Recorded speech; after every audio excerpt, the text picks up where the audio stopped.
Assalamualaikum warahmatullahi wabarakatuh. Anak-anakku, sekarang kita akan membahas perhitungan delta H dengan percobaan, yaitu percobaan dengan kalorimeter. Ini ada contoh soalnya. Misalkan dalam contoh soal, dalam suatu kalorimeter direaksikan 100 cm3 larutan NaOH 1 molar dengan 100 cm3 atau mililiter larutan HCl 0,1 molar. Ternyata suhu naik dari 25 derajat Celcius menjadi 31 derajat Celcius. Berarti ada kenaikan 31 dikurangi 25, dari 25 menjadi 31, berarti kenaik perubahannya 31 dikurangi 25. Nah, angka 25 ini didapatkan dari masing-masing larutan ya. NaOH-nya diukur dulu. NaOH misalkan 25 derajat Celcius dan HCl-nya juga diukur 25 derajat Celcius misalkan. Maka suhu awalnya adalah rata-ratanya, yaitu 25 derajat Celcius ditambah 25 derajat Celcius dibagi 2. Nah, suhu akhir 31 ini didapatkan dari suhu yang berada di dalam kalorimeter setelah dicampur ya. Setelah dicampur suhunya, ternyata suhunya menjadi 31 derajat Celcius, sehingga delta T itu sama dengan T akhir dikurangi T awal, 31 derajat dikurangi 25 derajat, begitu. Sehingga delta T-nya ketemu 6 derajat. Kita lanjutkan soalnya. Kalor jenis larutan dianggap sama dengan kalor jenis air, yaitu 4,18 Joule per gram per Kelvin. Lah, Kelvin ini ya skalanya sama dengan derajat Celcius. Terus, dan massa jenis larutan dianggap 1 gram per mililiter atau cm3. Jika dianggap bahwa kalorimeter tidak menyerap kalor,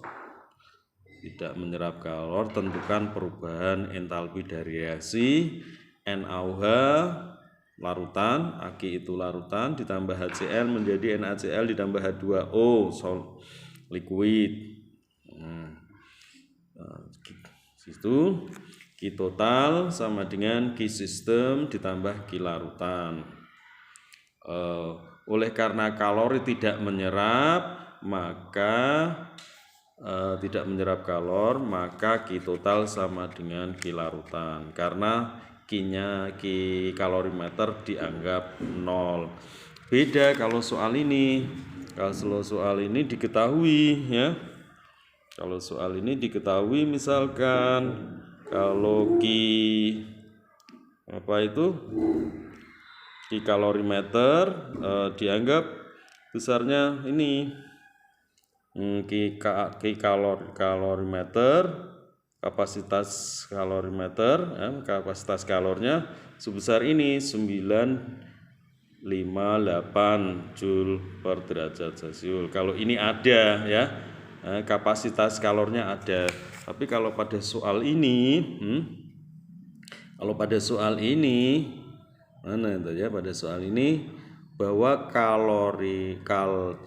kalorimeter tidak menyerap kalor, sehingga CP-nya sama dengan 0. Oke, kita lanjutkan. Maka kita menentukan massa larutan. Massa larutan total NaOH ditambah massa HCl. Karena dianggap di sini massa jenis larutan dianggap 1 gram per cm3 atau per mililiter, maka sama dengan 1 ya. 1. Nah, 1 cm3 sama dengan 1 gram ya. Kalau massa jenis larutan dianggap 1 gram per cm3, maka 1 gram sama dengan 1 mililiter. Sehingga situ karena tadi awalnya adalah masing-masing 100 mililiter NaOH dan 100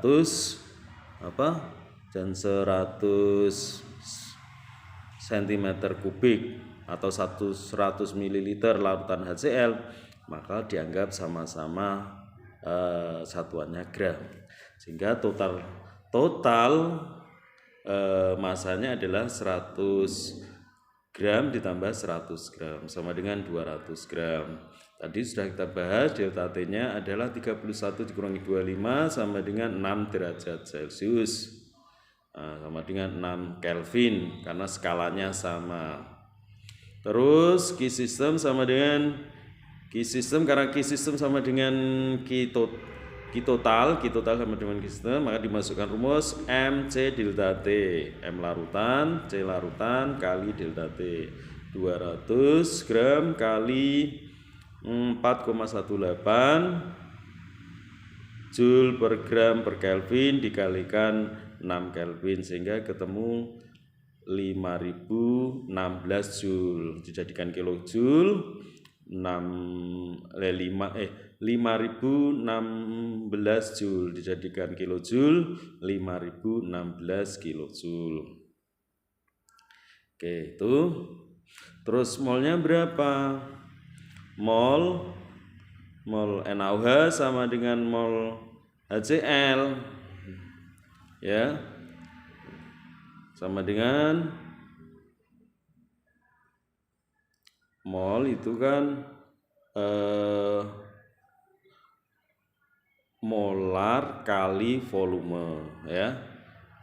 Mol itu sama dengan molar kali volume, M besar kali, atau kalau dituliskan di sini volume kali molar. Nah, volumenya berapa? Volumenya 0,1, harus dijadikan liter. Kalau di soal diketahui 100 cm3, 100 ml.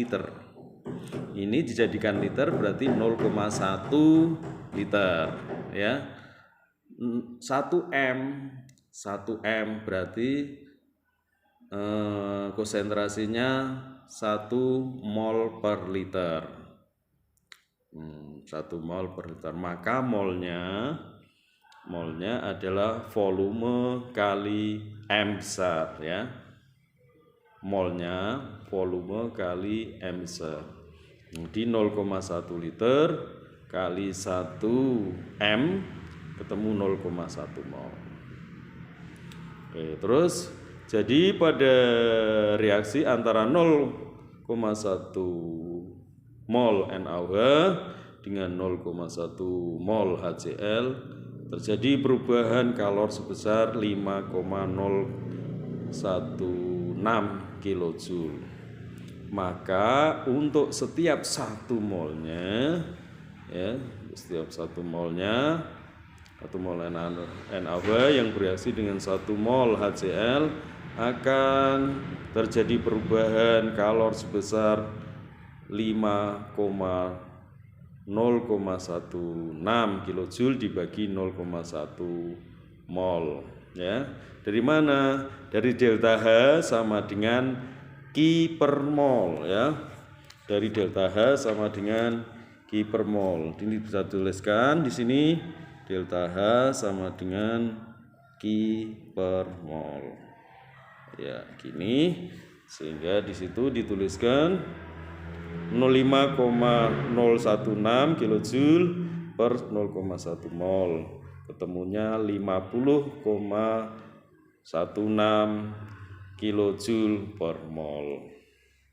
Oleh karena pada saat reaksi suhu sistem naik, maka reaksi berlangsung secara eksoterm ya, melepas kalor, dan perubahan entalpinya bernilai negatif.